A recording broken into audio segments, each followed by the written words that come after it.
저의 취향, 제 사랑, 다프트 펑크입니다. 언제나 내가 누구인지를 알리기보다 자신들의 음악이 먼저 알려지기를 원했습니다. 그래서 나이 들지가 않아요. 그 차이는 우리가 알아요. 라고 했어요. 안녕하세요 여러분, 융입니다. 제가 새로운 코너를 시작해보려고 합니다. 바로 브랜드 마케터의 취향, 아직 가지긴 한데요. 취향만큼의 세계라는 이름으로도 생각을 해보고 있습니다. 제가 좋아하는 게 진짜 많은데 저는 이제 브랜드 마케터이기도 하니까 좋아하는 거를 브랜딩 관점에서 여러분들에게 좀 소개를 해드리려고 합니다. 내가 이걸 왜 좋아하는지, 여기서 나는 브랜딩적으로 어떤 것들을 배우는지. 브랜딩은 저한테 단지 일이 아니라 그 브랜드가 자기다움이잖아요. 그래서 나를 찾아가는 과정이라고 했을 때 저는 제 인생이랑도 너무 많이 연결이 돼서 좋아하는 것들을 계속 브랜딩 관점으로 보게 되는 것 같아요. 그래서 오늘 첫 번째 여러분들에게 소개해드리고 싶은 브랜드이자 저의 취향, 제 사랑, 다프트 펑크입니다. 와! 제가 다프트 펑크를 너무 좋아해서 굉장히 많은 다프트 펑크 덕후 아이템들이 있어요. 단어만 읽어도 어떤 색깔이나 뭔가 연상이 되는 브랜드들이 있잖아요. 스타벅스 하면은 초록색, 코카콜라 빨간색, 나이키, 수시. 브랜드 자산이 강력한 브랜드는 되게 브랜드 가치가 높아지고 소비자들이 선택해야 되는 시점에 있어서 우위를 갖게 됩니다. 그래서 그 로고만 붙어 있어도 내가 돈을 조금 더 내더라도 스타벅스를 먹는 이유라고도 볼 수 있겠죠. 프랑스 출신의 전자음악 듀오 다프트 펑크도 그만큼 강한 브랜드 자산을 가지고 있습니다. 다프트 펑크 하면은 이들의 로고와 헬멧이 바로 떠올라요. 바로 이 로고, 다프트 펑크 로고랑 그들의 헬멧이 있죠.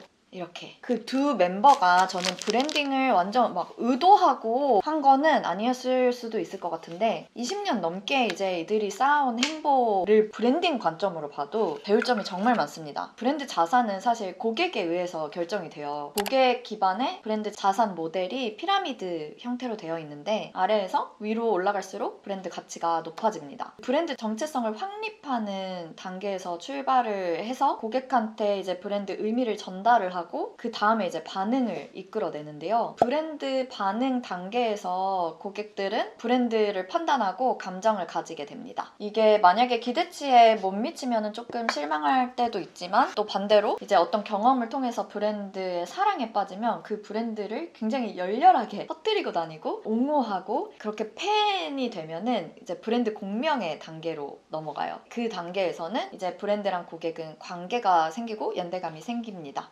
우리가 좋아하는 브랜드를 나의 정체성에도 굉장히 많이 연결을 시키잖아요. 애플 유저는 계속해서 아이폰과 맥북을 쓰고 난 앱등이야.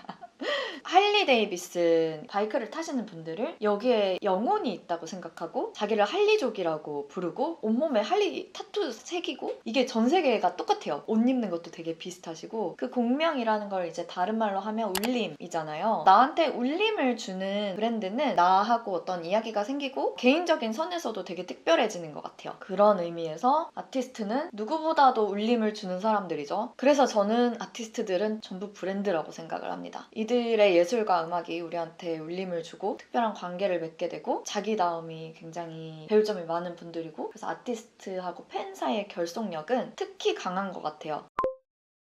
이 다프트 펑크에게는 로봇이라는 아이덴티티가 있습니다. 단기간에 쌓이지 않는 그 신비로운 아이덴티티가 단단하게 자리가 잡혀 있어요. 20년 동안 꾸준히 쓰고 있는 그 다프트 펑크 로고를 멤버인 김하니엘이 직접 만든 거예요. 근데 다른 멤버인 토마 벵갈테르가 다프트 펑크 로고에 대해서 우리는 이 로고 자체가 스타가 되어야 한다. 우리보다도 이 로고가 주목받는 거를 원한다. 그래서 이들은 얼굴을 잘 드러내지 않아요. 언제나 내가 누구인지를 알리기보다 자신들의 음악이 먼저 알려지기를 원했습니다. 그래서 나이 들지가 않아요. 너무 똑똑했던 것 같은 게 로봇이잖아요. 그래서 헬멧을 쓰고 나오니까 90년대 2000년대에 나온 다프트 펑크 영상을 보든 애니메이션 속에 다프트 펑크가 나오든 똑같아요. 로봇이니까. 그래서 이들이 이제 자기들의 그 세계관도 만든 게 있어요. 1999년 9월 9일 트랙을 작업하는 동안 9999 버그가 일어나서 컴퓨터가 폭발을 했고 이 두 멤버가 다쳐서 수술을 받아서 안드로이드가 됩니다. 베이비보이는 굉장히 여러 가지 페르소나를 만들어서 이제 자기의 그런 정체성, 캐릭터성을 확립을 했고 다프트 펑크 그는 인간으로서의 정체성을 숨기게 됩니다. 로봇이란 설정이 되게 독특하기도 한데 음악이랑도 또 연관이 있어요. 만약에 이들이 뭐 어쿠스틱 기타를 치는 포크듀오였으면 안 어울렸을 텐데 기계음을 내고 되게 실험적인 것들을 많이 하고 전자 음악을 하는 정말 찰떡인 컨셉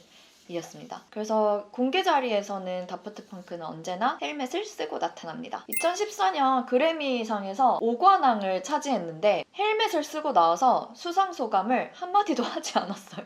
그 대신에 이제 동료 아티스트들을 통해서 감사 인사를 전하는 그런 굉장히 멋있는 사람들입니다. 일단은 비주얼적으로 로봇이니까 되게 돋보이고 다른 아티스트들하고도 순식간에 되게 차별화가 됐고 일렉트로닉 음악의 아이콘이 되었죠. 그리고 로봇이 된 덕분에 익명성을 보장받았습니다. 뉴욕에서 뭐 이런 일화도 있어요. 이제 그 버진 레코드에서 리무진을 타고 오라고 보냈는데 다프트 펑크는 그게 싫다고 하고 지하철을 타고 갔다고 하더라고요. 매니저인 페드로가 혼자서 리무진을 타고 도착했다는 그런 일화도 있습니다. 이 헬멧이라는 장치를 통해서 일반인으로서의 삶이랑 글로벌 스타로서의 자아를 분리시켜서 일상을 지켜낸 것도 저는 너무 멋있는 점이라고 생각을 합니다. 다프트 펑크는 현실과 가상의 경계를 좀 넘나드는 팀이에요. 그래서 오래된 팀이지만 여전히 신비롭고 저는 정말 죽기 전에 한 번은 보고 싶었는데 보지 못해서 조금 슬프지만 다프트 펑크는 굉장히 새로운 음악을 하지만 이전 세대 음악에 대한 리스펙트가 굉장히 많이 느껴지는 팀이에요. 그래서 뭐 뉴트로가 트렌드가 되기 전부터 다프트 펑크는 레트로 퓨처 사운드를 만들고 있었습니다. 그래서 되게 다양한 아티스트들하고 협업을 했어요. 7, 80년대에 되게 전설적인 아티스트였던 CHIC, 시크의 나일 로저스라던가 아니면 조르조 모르더라는 전자음악 업계의 선구자 그런 분들하고도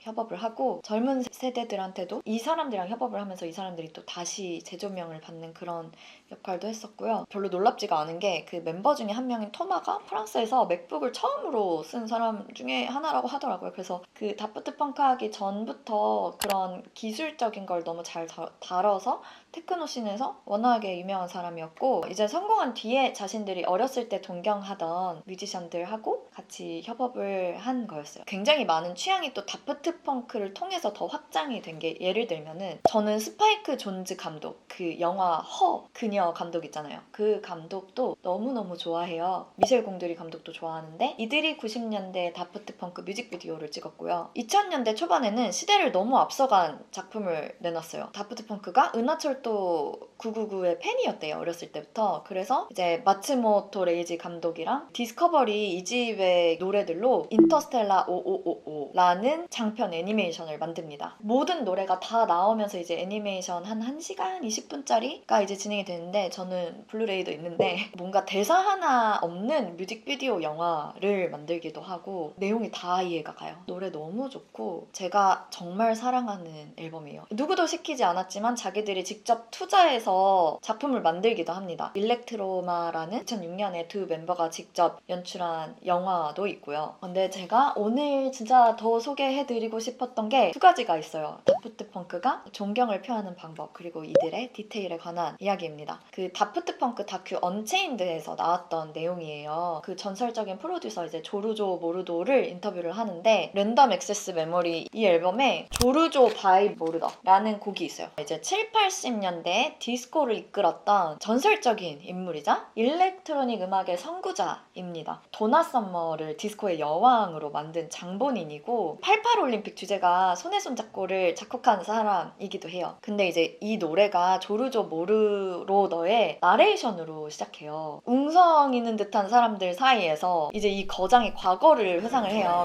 When I was 15, 16, when I really started to play guitar, I definitely wanted to become a musician. 70년대 들어서는 과거와 미래를 담은 그런 사운드를 만들고 싶었고 그때 이제 무그 모듈러라는 신디사이저를 애용을 했는데 미래의 사운드를 내기 위해서 클릭으로 내 무그 모듈러를 싱크시켰어. 이 클릭이 이제 그 메트로놈에 반복되는 소리고 조르조 바이 모르더 노래를 들어보시면은 클릭 얘기할 때 실제로 그 배경에 메트로놈 소리가 들려요. I have any idea what to do, but I knew I needed a click, so we put a click on the 24 track which then was synced to the 특정 템포, 클릭에 맞춰서 신디사이저로 연주한 라인을 이제 막 반복을 하고 이게 이제 음악이 인간의 손을 떠나서 기계적, 일렉트로닉으로 바뀐 순간이었습니다. 조르조 바이 모로더 중간에 나레이션이 한 번 더 나와요. 어떤 화음의 개념과 올바른 음악에 대한 선입견 이거를 내려놓으면 당신이 하고 싶은 대로 할 수 있어요. 근데 저는 이 말이 그냥 비단 음악뿐만이 아니라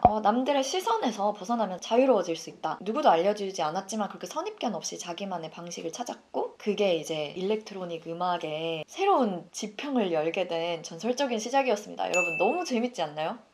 이 조르조 바이 모르도는 장장 9분짜리 노래예요. 그래서 거의 이 인생을 담은 다큐멘터리 같은 노래인데요. 이래서 다프트 펑크가 그렇게 좋아했구나 라는 생각과 동시에 와 진짜 자기가 좋아하는 아티스트한테 존경을 표하는 방식이 자기만의 작품으로 이렇게 이게 너무 존경스러웠습니다. 뭔가 아티스트들은 서로 영감을 주고받고 예술이 예술을 낳았구나 이런 생각을 했어요. 그리고 제가 제일 좋아하는 부분 다프트 펑크의 디테일 음악을 만들 때 다프트 펑크가 조르조를 앉혀놓고 이렇게 얘기를 해요. 당신의 인생을 이야기해주세요. 그 이야기를 녹음하기 위해서 다프트 펑크가 무려 마이크를 3대나 준비를 했대요. 조르조가 그래서 왜 인터뷰하는데 마이크가 3대냐 있냐 이렇게 얘기를 하니까 그의 인생을 담기 위해서 시기별로 각각 다른 시대에 출시된 마이크를 준비한 거예요. 그래서 그의 어렸을 적을 녹음하기 위해서는 빈티지 마이크를 준비를 하고 70년대 이야기를 녹음하기 위해서 70년대 마이크를 준비를 하고 미래의 이야기를 녹음하기 위해서 제일 최신 마이크를 준비를 합니다. 누가 이 차이를 아냐? 라고 말을 하니까 거기 있던 이제 테크니션은 이 차이는 아무도 모를 거다 라고 했는데 다프트 펑크가 뭐라고 했는지 아세요? 그 차이는 우리가 알아요 라고 했어요. 그래서 저는 여기서도 또 너무 감동해가지고 너무 멋있다.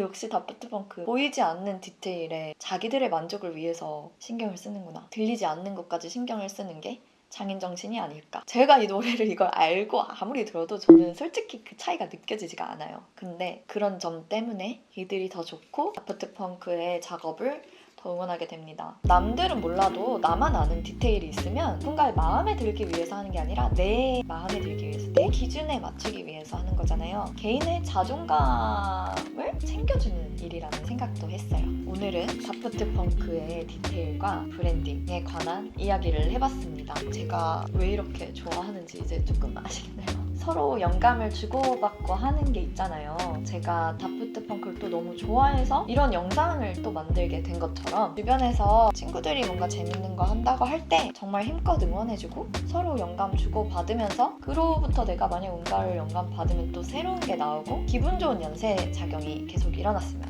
좋겠습니다. 또 다음번에 제가 좋아하는 또 다른 주제를 혹은 브랜드를 들고 오겠습니다. 안녕.